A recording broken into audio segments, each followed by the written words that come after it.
She was told her uniform made people uncomfortable, so she came back the next day flying a $90 million fighter jet straight over their heads. Tameka Daniels had been up since 4:45 a.m. She was used to early mornings. That's when the sky was still quiet and belonged only to the few people in the world who knew how to navigate it. She adjusted the collar of her flight suit and looked in the mirror. Crisp, clean, tight tuck. She ran one hand down the side of her patch. Her squadron's insignia sat above her name. Major T. Daniels. It wasn't vanity. It was pride. And that pride had been earned. Every sleepless night in training, every mistake she'd been told she wasn't allowed to make twice, every moment where she knew someone was watching to see if the only black woman in the squadron would slip. Now she was stepping into a private aerospace conference hosted just outside Tonopah, Nevada. The kind of event where generals and engineers sipped lattes and whispered about defense contracts while standing next to mock-ups of drones worth more than homes. She wasn't there to impress. She was there because she was invited, officially, as a liaison between the US Air Force and the tech world. When she arrived, a few heads turned. Not many uniforms in the room, and definitely not hers. Her flight suit didn't match the sea of tailored jackets and navy blue dresses, and she wasn't naive enough to think they didn't notice. She made her way to the registration table, where a man wearing a name badge and khaki blazer looked up. "Hi, welcome. Are you here with logistics?" "No, Major Tameka Daniels. I'm speaking at the 11:30 panel on coalition integration." The man blinked. He glanced at his clipboard. "Right, just one moment." He stepped aside to talk to someone, a woman with perfectly ironed hair and clipped tones. They both looked over at Tameka, and then the woman approached. She didn't introduce herself. "I'm sorry, Major, but this event is business attire only." Tameka raised an eyebrow. "This is my business attire." The woman smiled with tight lips. "We completely understand, but we're trying to maintain a certain tone for the attendees. Perhaps you can step out and change. There's a restroom around the corner." Tameka took a slow breath. "I was invited here to represent my unit. This isn't just a uniform. It's who I am. I understand," the woman said again, but her voice had that brittle edge that said she didn't. "It might be less distracting if we stick to the dress code. I'm sure you understand." She didn't say anything else. She didn't argue. She didn't raise her voice or demand anything. Tameka just gave one small nod, just enough to signal that she heard her. Then she turned and walked away. She never even reached the coffee station. Out in the parking lot, she got into her rental car. The air inside was dry, and the seat still held the sun's heat. She looked straight ahead, hands on the steering wheel, thinking. This wasn't new. Not really. Different setting, same message. You're not one of us. But the thing was, she didn't need to be. She pulled out her phone, found a number in her contacts labeled Kioel, Lefebvre, France, and pressed call. It rang once, then twice. Then someone picked up on the other side of the world. But no one at that conference had any idea what that call would lead to. Colonel Arnaud Lefebvre hadn't changed. His voice still had that heavy French growl, like gravel under pressure, and his laugh still broke through even the driest military briefings. "Tameka," he said, "I didn't expect a call from you so soon. What's going on?" "I need a favor," she said. "Is this about training or trouble?" "Depends on how you define trouble." She gave him the rundown in a few sentences. She didn't embellish. She didn't need to. The colonel didn't ask her to repeat it. He simply said, "Let me make a few calls. I'll text you the rest." She hung up and sat there in silence for a minute, phone still in hand. And in that quiet, her mind drifted, like it always did, back to where this journey started. Tameka grew up in Converse, Texas, a place where the air smelled like dust and rubber, and people got up early, whether they had somewhere to go or not. Her mom was a nurse. Her dad fixed helicopters at the Randolph Air Force Base.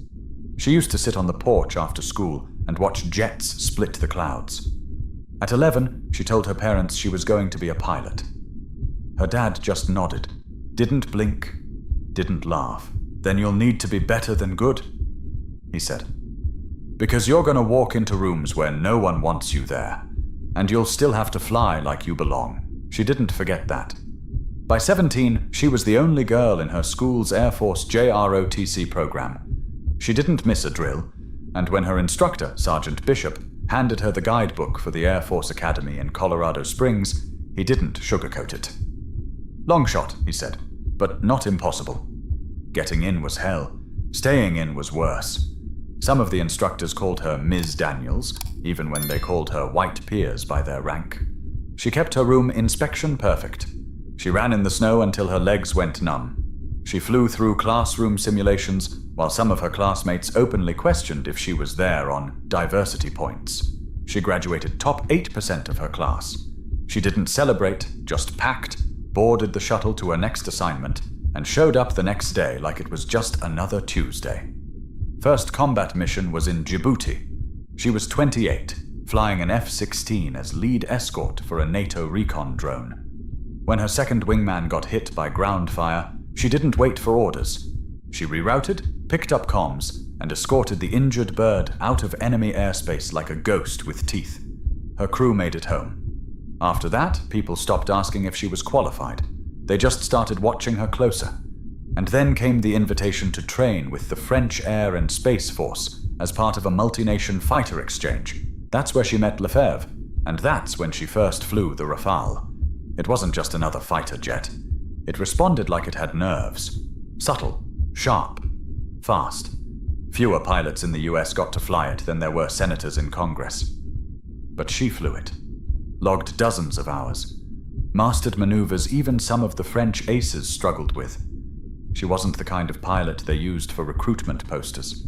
No glossy smiles, no background orchestra.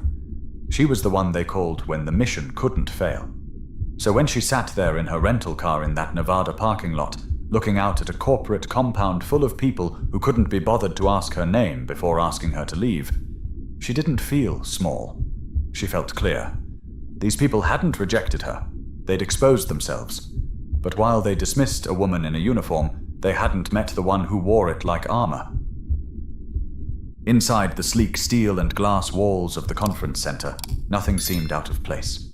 Neutral colors, clean lines, security with earpieces, waiters circling with tiny plates of lamb skewers and sparkling water. No one was really there to mingle. This was business disguised as conversation. Echelon Aerotech had built its name on advanced drone systems and propulsion upgrades for the Air Force and NATO partners. But now, they were trying to stretch higher. Next-gen fighter integration, autonomous combat swarms, and private air dominance contracts. This event wasn't just about panels. It was about who you stood next to when they wrote checks with 8 digits. The floor buzzed. Light, measured talk about lithium weights, radar absorption, private equity. Near the East display, 3 engineers from the company's Phoenix office were analyzing a scale model of the experimental Orion drone. Across the floor, Marissa Givens, the same coordinator who'd turned Tameka away, smiled wide for a handshake with a retired Air Force colonel who now worked as a defense advisor for a private lobbying firm. "We're thrilled to host this year's Exchange Summit," she said. "Everything's running smoothly." He leaned in slightly. "Saw you had a moment earlier with one of the military reps." "Just a misunderstanding," she said smoothly. "It's important the tone here stays consistent. Some optics don't translate well to investors." He nodded, unfazed. "Understood. These days you blink the wrong way and someone's viral." They shared a quiet chuckle. Nearby, a 26-year-old intern named Brian Qualls stood awkwardly near a 3D map of a joint training operation in Nevada. He'd only been with Echelon for 3 weeks, hired after finishing a degree in aerospace engineering from Purdue. He was one of 3 black employees at the company. When he'd seen Major Daniels earlier, tall, poised, no nonsense, he felt something shift. Like finally seeing someone who'd fought their way through the same wall he'd been bumping his head against silently. But now she was gone. One of the engineers leaned over to Brian and whispered, "Don't worry, man. She didn't fit the vibe anyway." Brian laughed politely. He always did. But he felt the heat crawl behind his ears. Back in the main hall, attendees gathered around a projection showing tomorrow's aircraft demonstration. A smooth male voice narrated, "Scheduled for 10:30 AMAS, multi-nation display including Italian Eurofighters, Canadian F-35s, and a surprise entry from France's Dassault aviation team." Marissa tilted her head at the mention. "France? I wasn't briefed on that." One of her staffers shrugged. "Maybe someone added them last minute. Could be part of the bilateral agreement team." She didn't press it. There were always small changes, last-minute switches in the schedule, generals who popped in unannounced. Her focus was on appearances. As long as everything ran on time and the champagne flowed, no one would ask why someone wasn't allowed inside just for wearing a uniform. After all, they'd curated every detail of this event. Custom lighting, flawless branding, Air Force decals in muted chrome to match the minimalist interior. But what they hadn't accounted for, what they couldn't have predicted, was that the same woman they'd quietly pushed out didn't vanish. She had a keycard to a hangar an hour away. She had clearance signed off by 2 joint military commands. She had 47 logged hours in the very aircraft they'd listed as the surprise for tomorrow. And she wasn't coming to make a point. She was coming to remind them what they forgot. But they were too busy curating optics to realize the real show had already been set in motion. The hangar was quiet except for the faint buzz of overhead lights and the occasional sound of tools clinking from the maintenance bay. An hour outside of Tonopah, near an auxiliary military airstrip, it wasn't much to look at from the outside. But inside, it housed something rare. A Dassault Rafale on loan through the multinational Joint Readiness Exchange program. Tameka stood just outside the flight line, her boots grinding into the packed dirt as a mechanic walked the length of the plane, clipboard in hand. She'd driven through the night after Lefebvre's call. The colonel had done more than pull a few strings. He'd cleared the entire chain. The Rafale was officially listed for tomorrow's flyby, with one condition. Tameka was flying it. She didn't waste a second. Inside the small flight operations room, she ran through the checklist like her body remembered it better than her mind. There was a rhythm to it. Throttle, fuel flow, control surfaces. The Rafale wasn't a machine you could fake. It responded to confidence. Hesitate for a second, and it would buck on you. "You're really flying this thing tomorrow?" asked Staff Sergeant Mark Bledsoe, who had been assigned to liaise with foreign pilots during the demo. He was maybe 30, sharp-eyed, quiet. "That a problem?"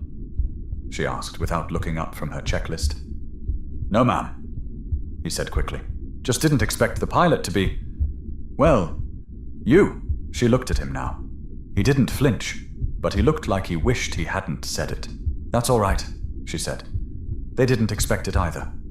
She didn't elaborate, and he didn't ask. At 4:20 a.m., she suited up. By 5:05, the Rafale was moved to the holding area, and by 6:30, her helmet was tucked under her arm, and she was walking across the tarmac under a slow pink sky. Her heart wasn't racing. This wasn't a mission. This wasn't war. This was personal. 1,000 times she'd walked across airfields. In the Middle East. In Europe. In the blistering heat of South Texas. But something about today made each step feel heavier. Back at the conference, they were still sipping espressos and prepping name badges. Someone was checking the drone display for the 3rd time. Someone else was updating a PowerPoint for a panel called Next Gen Allies, Pilots, Programming, and Possibilities. None of them knew what was coming. At 7:11 a.m., she stood on the final steps of the ladder, looked out across the flat, open stretch of the airstrip, and pulled her helmet down. She didn't say a word to the crew. She just climbed into the cockpit like she'd been doing it for years. Because she had. Inside, the familiar hum of systems spinning up greeted her like an old friend. Her fingers moved across the console as her headset crackled to life. "Control, this is Sierra 1 requesting runway 23 for clearance." "Copy Sierra 1, cleared for taxi." Tameka slid the throttle forward, and the Rafale rolled into position with a grace that belied its strength. At 7:19, she was airborne. The Nevada desert opened up beneath her, vast and indifferent. The sky above was clean, wide, and hers. She wasn't nervous. She wasn't even angry anymore. She just wanted them to see what they turned away, see what they thought didn't belong, see what it really meant to wear a flight suit, not as a costume, but as a second skin molded by years of fire and pressure. But they still had no idea who had just taken off, or what she was about to show them. Back when she first touched the Rafale's controls, she'd been intimidated, though she'd never admit it out loud. This wasn't the standard issue F-16 or the rugged A-10 she'd trained on in the early years. The Rafale was different. Sleek, responsive, unapologetically precise. Every movement had to be deliberate, every decision made before instinct even caught up. Her first week in Saint-Dizier, France had been brutal. She was jet-lagged, alone, and the only American on base. The French pilots weren't unkind, but they weren't overly welcoming either. Her presence was tolerated, not celebrated. One of them, Capitaine Julien Moreau, had questioned why she was even there. "Americans already have the F-22, no? Why borrow our bird?" he said over lunch. She had stared at him for a second. "To learn what the F-22 can't teach," she replied. He'd raised an eyebrow but didn't say anything else. That night, she spent 4 extra hours in the simulator after everyone had gone home. Her turning point came 3 weeks later. They were running a 2-jet mock interception exercise over the Pyrenees. The weather was a mess, high crosswinds and scattered cloud cover. Midway through the drill, Moreau's systems began to glitch. His targeting display blanked, and his radar went haywire. She was trailing him by just under 2 kilometers. "Daniels, I have system failure," he said over the radio. "I'm blind." He was flying at over 500 knots with limited visibility, skimming mountain ridges with barely enough buffer to recover from a mistake. One wrong pitch, one late correction, and he'd slam into a rock face. Tameka didn't panic. She dropped altitude, slid alongside him, and guided him out of the pass using nothing but visual cues and calm, steady voice commands. When they landed, Moreau didn't say anything for a moment. Then he pulled off his helmet, walked over, and extended his hand. "Merci," he said. "You fly better than half my squadron." She didn't smile. She just said, "That's the idea." After that, she wasn't the American. She was Daniels. She was a pilot. Full stop. Her hours behind the stick grew. She ran air combat maneuvers over the Mediterranean, tested radar cloaking patterns in French airspace, logged night flights that had her charting paths by instrument only, stars swallowed by cloud. Each session left her sharper, calmer, more dangerous. And now, thousands of miles and nearly 2 years later, she was back in the same jet. Different terrain. Same grit. As she sliced through the open Nevada sky, she ran a tight circuit. North over the flatlands, west near Goldfield, banking south as the sun pushed higher in the sky. Everything in her body synced with the plane. Left wrist twitch for roll, right hand feathering throttle, eyes scanning, calculating. Back at the conference, they'd just started funneling guests to the outdoor observation platform. It was a spacious terrace lined with polished steel rails and information boards. Rows of folding chairs had been arranged for the flyby. People filed out, clutching coffee cups, wearing lanyard, squinting into the distance. One of the junior flight analysts from the Canadian F-35 team pulled out a pair of binoculars. "Hey, that's not one of ours," he muttered. The jet was just a blur at first. Low, fast, loud. Someone pulled up the schedule on their phone. "No, that's not... Wait. France isn't due till 10:45, right?" "Yeah," another guy said. But they didn't say who was flying. Tameka checked her heading and pulled slightly left. Her helmet display reflected back her vitals. Steady, balanced. She thought briefly about the woman at registration. The stiff smile. The look that said, "You don't belong here. Not in uniform. Not in this world." She gripped the controls tighter. They had no idea what it cost to earn this seat. What it meant to spend years being told, almost good enough, and still show up, sharpened. But she wasn't coming in quietly. She was about to speak the only way they'd understand, with jet fuel, precision turns, and silence too loud to ignore. The desert heat was already rising by 9:45 am, warping the air above the tarmac in faint waves. Guests gathered along the edge of the platform, adjusting sunglasses and murmuring about the updated flight schedule. No one knew exactly who the pilot for the French demonstration would be. Most assumed it would be someone from Saint-Dizier or Mont-de-Marsan, maybe a visiting European official.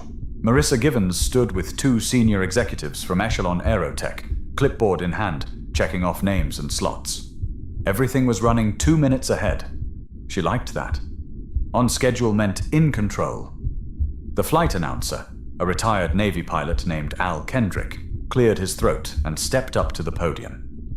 Ladies and gentlemen, in approximately 10 minutes, you'll witness a joint demo featuring aircraft from multiple allied nations. Please remember, all flight patterns are cleared by both the FAA and Department of Defense. Keep your eyes on the sky and prepare for a show.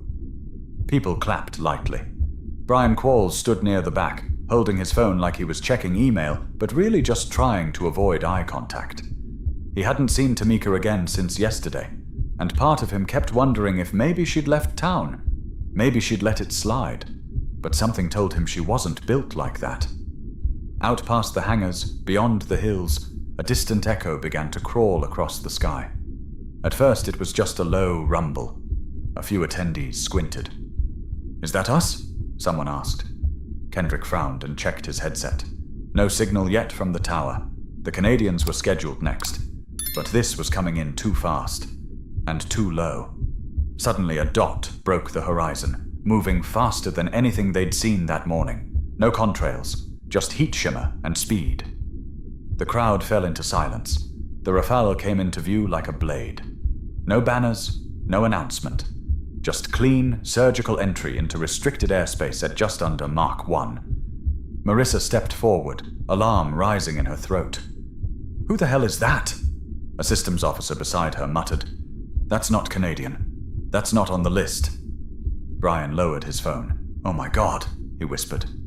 The aircraft banked left, then dropped altitude just enough to skim the edge of the field. It wasn't reckless, it was precise. Perfect lines, a practiced rhythm. She wasn't showing off.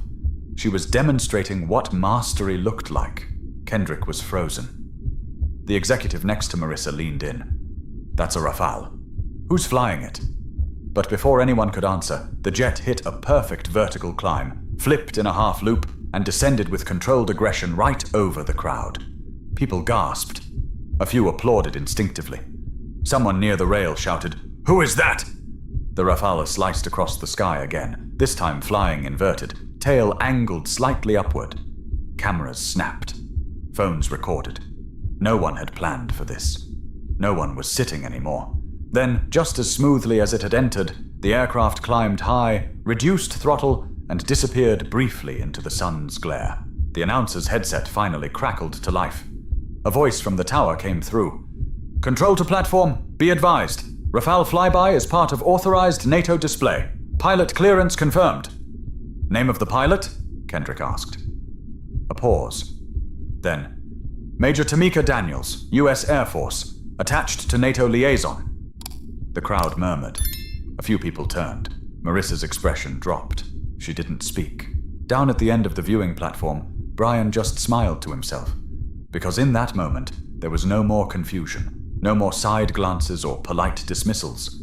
She had come back, and she'd brought the sky with her. But no one was prepared for what would happen when the plane finally landed. Tameka brought the Rafale down fast but smooth, her gloved fingers steady as she touched the throttle. The control tower had already cleared runway 16. She knew the layout by memory, every crack in the tarmac, every blind spot in the approach. Her shadow raced ahead of her on the dirt beside the airstrip, growing longer as she dropped altitude. As the landing gear locked into place, the nose dipped with precision. The jet kissed the ground at just the right angle, tires screeching for a split second before gripping hard. She let the momentum roll out, slowing down as she taxied toward the staging area. On the platform, no one had moved. The applause had faded into murmurs, whispers passing from one executive to another. It wasn't just the skill, it was the fact that none of them knew this was coming, and none of them could pretend it wasn't impressive. "Who signed off on this?" one of the echelon executives demanded, his voice low but sharp. "The Department of Defense." A staffer answered. "It's a joint program. It's all above board." "But why wasn't this in our materials?" "It was. You just didn't read the appendix." Back on the field, the jet eased to a full stop. Tameka cut the engine, flipped off her comms, and sat in silence for one long breath. Then she popped the canopy. Hot desert air flooded in. She reached for her helmet strap, loosened it, and slowly lifted it off. Sweat clung to her hairline, but her eyes were calm. She climbed down the ladder step by step. Each boot hit metal like a drumbeat. She moved with the certainty of someone who knew exactly how many people were watching, but didn't care if they clapped or not. As she hit the tarmac, the silence was deafening. No announcements, no introductions, just the unmistakable presence of someone who didn't need to say a word to be heard. Marissa Givens was standing at the edge of the staging area with a tight smile and sunglasses that couldn't quite hide the shift in her expression. Tameka walked toward the group, her helmet tucked under her arm, her suit zipped to the collar, patches catching the morning light. She stopped right in front of them. The same man who'd waved her off the day before, clipboard in hand, tried to recover his composure. "Well," he said with a forced chuckle, "you sure made an entrance." Tameka looked at him. No smile, no reply. Just long enough for him to drop his eyes to the ground. Brian, still standing near the rear of the crowd, caught that moment.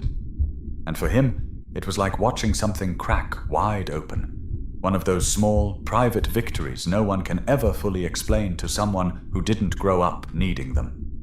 One of the younger analysts turned to his colleague and asked, "Wait, she was the one they wouldn't let in yesterday." "Yeah," the guy said, almost under his breath. "That's her." The crowd began to applaud. Not the awkward, scattered kind, but a building wave of genuine respect. People stood up. A few shook their heads in disbelief. She had flown in unannounced, flown better than half of them had ever seen, and landed without a scratch. A woman in a dark blue pantsuit stepped forward, Colonel Reyes from Air Mobility Command. She was the only other high-ranking military officer in attendance. "Major Daniels," she said, offering her hand. Tameka shook it. "That was one hell of a maneuver." "Just keeping the flight hours up, ma'am." Reyes smiled. "Let me know next time you want to crash a party. I'll bring popcorn." Tameka gave the smallest laugh, just a half-second flicker, and turned back toward the jet. She wasn't there for a speech. She didn't need to explain herself.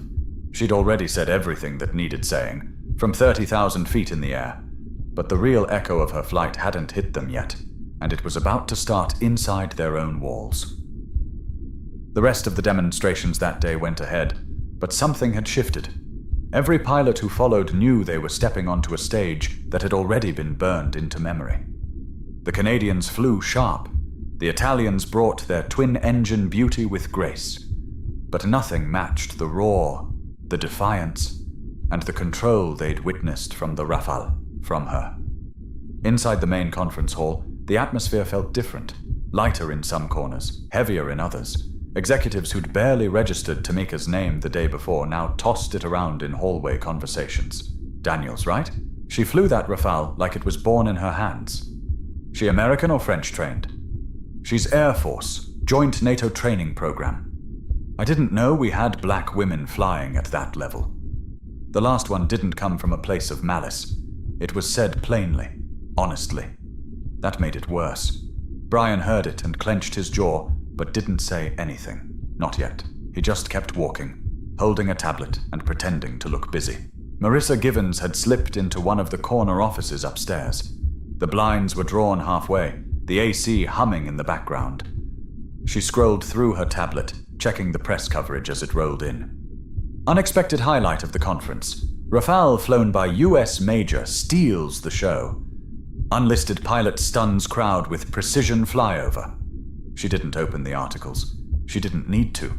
Her inbox was already filling up with CCs and forwards and subject lines like, "Need clarification on scheduling oversight."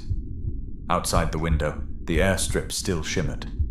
Tameka's Rafale had already been wheeled back to the hangar. There was nothing else left to do, but the silence wouldn't go away. The silence wasn't punishment. It was recognition. It was the absence of doubt. The removal of excuse. Back near the expo floor, Brian stood beside a scale model of a VTOL drone. A woman, maybe late 40s, walked over. She wore a badge from a Canadian aerospace firm and had caught the tail end of the Rafale's arrival. "You work here?" she asked. He nodded. "Do you know the pilot? That woman from this morning?" "I've met her," Brian said. "Briefly." She looked at the model, then back at him. "They asked her to leave yesterday, didn't they?" He hesitated. "Yeah." She let out a breath. "You know, I've been doing this for 2 decades, and I've seen a lot of talent ignored because it didn't wear the right skin or come from the right zip code. That? What she did? That wasn't for the room. That was for every room that ever tried to shrink her." Brian didn't respond. He just nodded and turned the name badge on his chest so it was clearly visible. For once, he wanted them to see him too. Back at the temporary hangar, Tameka sat alone with a water bottle in hand, staring out the open door as dust rolled across the tarmac. Staff Sergeant Bledsoe approached cautiously, holding a small folder. "Ma'am, these came in for you. Debrief notes. And, this too." He handed her a sealed envelope. Official Air Force letterhead. She didn't open it, just nodded and set it on the bench beside her. "You really shook them up out there," he said. "I wasn't trying to," she replied. "Maybe not, but sometimes people need to be shaken." He paused before walking away. Tameka leaned back against the wall, letting her head rest for a second. She wasn't tired. She wasn't angry. She was done waiting. She thought about her father, about what he'd said when she first declared she wanted to fly. "You'll walk into rooms where no one wants you there, and you'll still have to fly like you belong." She hadn't just flown like she belonged. She'd flown like she owned the sky. But while her flight was over, its impact had just begun to settle inside the people who had once looked straight through her. By the next morning, the internet had already done what it always does, filled in the blanks faster than any PR team could manage. Clips of Tameka's flight made it onto military enthusiast forums, aviation Reddit threads, and even a few LinkedIn posts written by conference attendees who had filmed the demo on their phones. But unlike most viral moments, the tone wasn't mocking or shallow, it was reverent. One post stood out, written by an aerospace engineer from Dallas. "She wasn't on the schedule. She didn't need to be. That Rafale didn't just fly. It made a statement. Some of us are still trying to process it." Back at Echelon Aerotech's headquarters, fallout was brewing. Not because Tameka did anything wrong, but because someone had. Emails had surfaced. Internal memos. A note from a junior event coordinator referencing her presence as a possible distraction before the event even started. The quiet exclusion had been planned, or at least anticipated. The company issued a statement 2 days later. "We honor all service members and are committed to creating a welcoming space. We regret the miscommunication regarding uniform protocol." But no one really believed it. The words felt like a hand over a flame, hoping to cool it down. Too little, too late. Meanwhile, in San Antonio, Tameka's younger sister, Renee, sat on the couch with her 2 sons, watching a grainy clip of the flyby. The boys, ages 10 and 12, sat wide-eyed. "Wait, that's Aunt Tameka?" the younger one asked, mouth open. Renee smiled. "Yeah, that's her." "She flew that thing over all those people?" "She sure did." The older boy squinted. "Why?" Renee paused. "Because some people forgot who they were talking to." Later that evening, Renee called Tameka. "I just want you to know," she said. "Mom would have cried watching that." "I know," Tameka said softly. "And the boys? They've watched it 6 times already. You're officially cooler than Spider-Man." Tameka laughed. "Took me long enough, but not all the reactions were from family. Colonel Arnaud Lefebvre called again that same week. I see the Americans are learning your name, finally." He joked. "Maybe," she replied. "Or maybe they just ran out of excuses. You didn't have to go that hard, you know?" "I know. You did it anyway." "I had to." They paused. Then he said something she wouldn't forget. You reminded them that excellence doesn't need permission. It wasn't a soundbite. It was truth. Back at the base, her squadron welcomed her home the way real teams do, without ceremony, without applause. Just shoulder bumps, bad jokes, and one guy who left a sticky note on her locker that read, "Next time, warn us when you make the news." Brian, back at Echelon, found himself walking differently. Not cocky, just grounded. He updated his profile photo, said no thanks to the next all-hands social, and spent an extra hour each day preparing a pitch for a new drone prototype idea. A few days later, he got a call from the Canadian aerospace rep he'd met on the conference floor. "I remembered your name," she said. "I've got a fellowship program opening up. You might want to look at it." One person's silence had opened space for someone else's voice, not because Tameka fought her way in, but because she flew her way through, literally. And maybe that's what makes stories like hers stick. It's not the noise, it's the clarity, the precision of saying I deserve to be here without ever needing to say it out loud. She didn't demand a seat, she brought her own jet, but her story wasn't about revenge. It was about reminding the world what earned respect really looks like. Tameka never posted about the conference. She didn't go on a podcast, didn't write a think piece. She never even told her story to a reporter. Not once. She went back to work. She flew her missions. She kept her hours up. She stayed sharp. Because for her, that moment wasn't the climax of her career. It was a line in the margin, a necessary correction in a system that still asked too many of the wrong questions.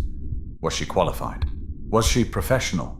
Could she represent the force appropriately? None of those questions mattered once the wheels left the ground and the Rafale responded to every single move like the sky had been waiting for her. That day, the audience saw something they didn't expect. But what they were really looking at wasn't just her skill. It was their own blind spot.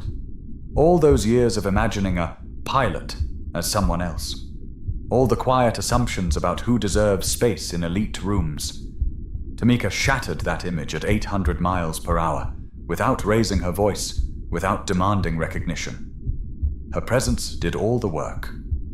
And that's what stays with people. Not just her flight, but the way she never begged to be seen. She just made herself undeniable. Not everyone will clap when you show up. Not everyone will open the door, but you can fly straight over that door, land right in front of it, and make sure no one forgets your name. This story isn't just about one woman in a flight suit. It's about anyone who's ever been overlooked, dismissed, told to wait their turn. Or worse, that their turn would never come. It's for the people who've been asked to shrink themselves so someone else could stay comfortable. It's for the ones who walk into rooms where no one expects them to speak, so they let their work roar. And maybe most of all, it's for the ones still sitting in silence, wondering if it's worth pushing back. Let this be your answer.